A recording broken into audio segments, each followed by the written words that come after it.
CBS News faces concerns over new Ombudsman and DEI policy changes, Post-Paramount-Skydance merger.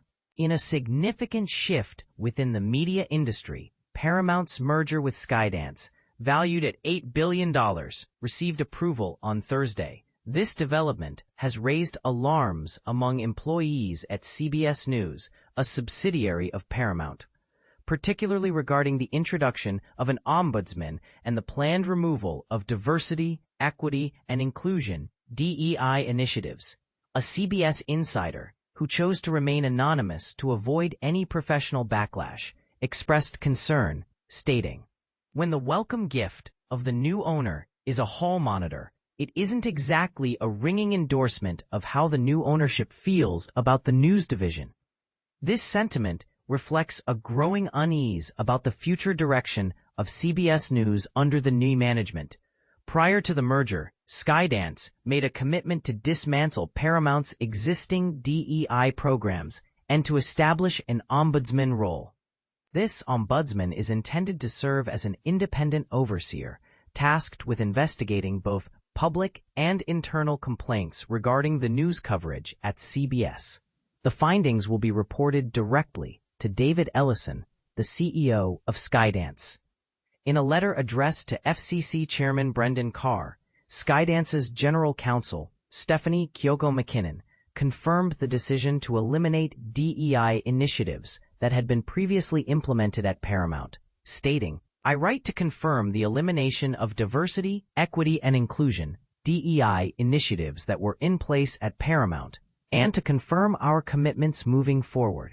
The merger has sparked significant debate, especially after Paramount announced in February that it would no longer pursue DEI hiring goals and would remove DEI metrics from employee compensation packages. This decision has led to internal dissent, as many employees voiced their concerns about the implications of such changes. Skydance's communication emphasized a shift towards merit-based hiring practices, moving away from race or gender-based benchmarks in favor of a broader talent pool.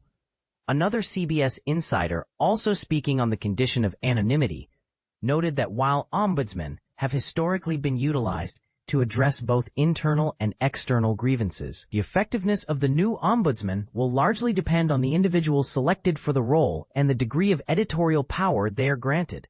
Historically, CBS has been committed to DEI objectives. For instance, Stephen Colbert, the host of The Late Show, revealed in a 2018 interview with the New York Times that he had intentionally excluded male writers from his team to promote diversity. He stated, "It wasn't until we said, 'Please don't send us anyone but women,' that I got 87 women. It's not enough to say you want it. You have to go to the not ordinary step." However, CBS has recently announced the cancellation of The Late Show, with its final episode scheduled for May 2026. Following the death of George Floyd in 2020, CBS implemented a policy requiring that half of the contestants in its reality shows be BIPOC, Black, Indigenous, and people of color. Additionally, CBS President George Cheeks mandated that 40% of writers for primetime shows be BIPOC during the 2021-2022 season.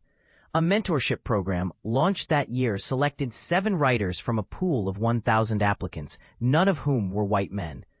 Tiffany Smith Anoa'i, the Executive Vice President of Entertainment Diversity and Inclusion at Viacom CBS, stated, "Our Writers Mentoring Program helps provide opportunities and build relationships with network executives and showrunners." CBS News has faced ongoing accusations of having a liberal bias, particularly in its coverage of former President Trump.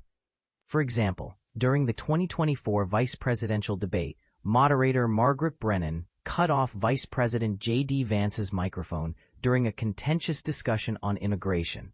Before the 2020 election, 60 Minutes anchor Leslie Stahl dismissed Trump's references to the Hunter Biden laptop scandal, stating, "This is 60 Minutes and we can't put on things we can't verify." However, CBS later authenticated the laptop in 2022, which added to the controversy surrounding their reporting. In a further twist, Trump filed a lawsuit against Paramount over its 2024 60 Minutes interview with then Vice President Kamala Harris, claiming that the network had omitted a garbled response regarding the Gaza war from the broadcast. Paramount ultimately settled the lawsuit for $16 million earlier this month. As the media landscape continues to evolve, the implications of the Paramount-Skydance merger raise important questions about the future of journalism at CBS. Will the removal of DEI initiatives and the introduction of an ombudsman lead to a more balanced news division, or will it stifle diversity in reporting? What are your thoughts on this controversial shift? We invite you to share your opinions in the comments below. Trump's censorship campaign, threats to press freedom, explained. Imagine a world where the very foundations of press freedom are shaken to their core, all under the guise of a seemingly innocuous business merger. The $8 billion union between Paramount, the parent company of CBS, and the Hollywood powerhouse Skydance has ignited a fierce battle over the First Amendment and raised eyebrows about the Trump administration's influence. The FCC's approval of this deal by a narrow 2-to-1 vote along party lines has left many questioning the motives behind the decision. But here's where it gets controversial. The FCC's green light came hot on the heels of Paramount's $16 million settlement with Trump over a 60 Minutes interview with then Vice President Kamala Harris. FCC Commissioner Ana Gomez, the lone dissenting voice, joined Jeff Bennett to delve deeper into the implications of this merger and the administration's role in it. She didn't hold back, labeling the approval an act of cowardly capitulation that could reshape the entertainment landscape and erode press freedom. Let's dive in and explore the tangled web of politics, media, and power that surrounds this high-stakes merger. Notice, the following transcript has been lightly edited for accuracy and may contain errors. Jeff Bennett. The $8 billion merger between Paramount, the parent company of CBS, and the Hollywood studio Skydance has sparked a heated debate over the First Amendment and raised questions about the Trump administration's involvement. The FCC approved the deal last week by a vote of 2-to-1, with the decision falling along party lines. This vote came shortly after Paramount agreed to pay $16 million to settle a lawsuit brought by President Donald Trump over a 60 Minutes interview with then Vice President Kamala Harris. FCC Commissioner Ana Gomez, who cast the sole dissenting vote, issued a scathing statement describing the approval as an act of cowardly capitulation that could set a dangerous precedent, reshaping the future of entertainment while chipping away at the freedom of the press. And this is the part most people miss. The settlement and the concessions made by Paramount, such as scrapping DEI policies and installing a so-called bias monitor at CBS, seem to be more than just a coincidence. Commissioner Gomez joins us now to discuss the First Amendment threats she sees stemming from this deal. Thanks for being here, Commissioner. Ana Gomez, Commissioner, Federal Communications Commission. Thank you for having me. Jeff Bennett. Let's start with the timeline. You noted that the SEC approved the merger only after Paramount agreed to the $16 million settlement and made certain concessions. How do you view the connection between the settlement, the concessions, and the FCC's approval? Ana Gomez, in my view, this is just another piece of the puzzle in this administration's campaign of censorship and control. Here's what we know.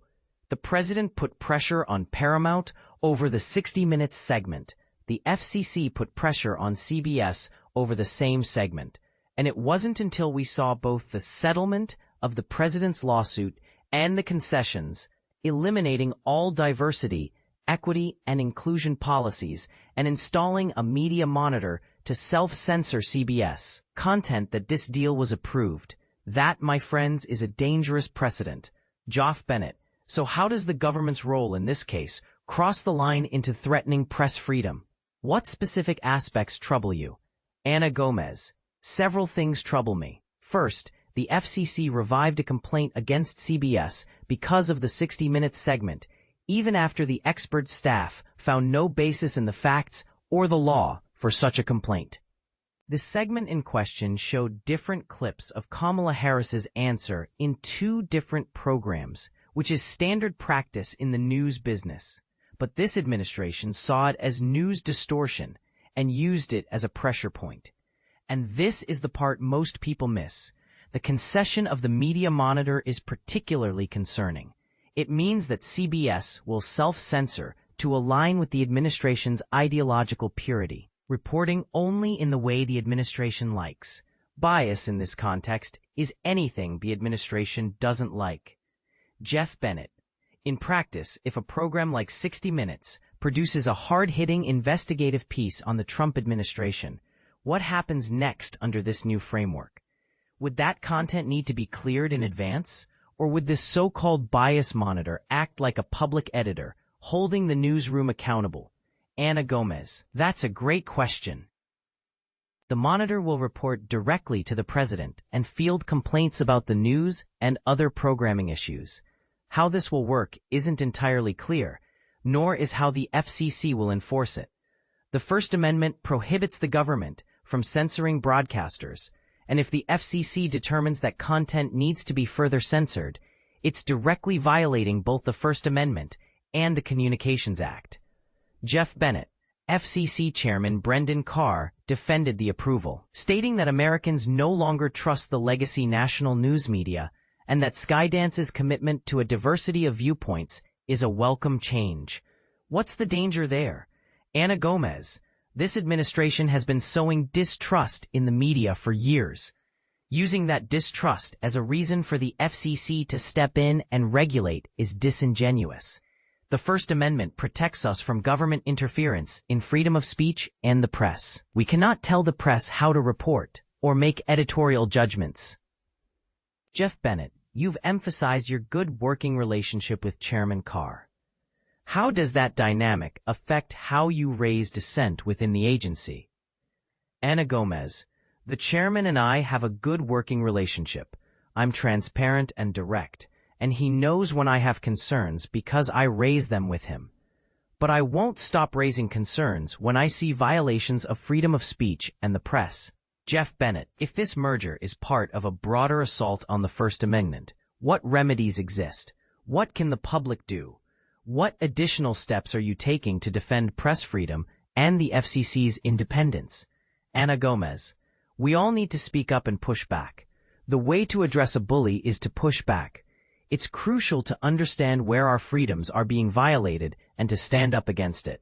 We need all institutions, corporations, users, viewers, and listeners to push back. Jeff Bennett, are there specific pending or potential FCC proceedings where you're concerned about similar ideological pressure?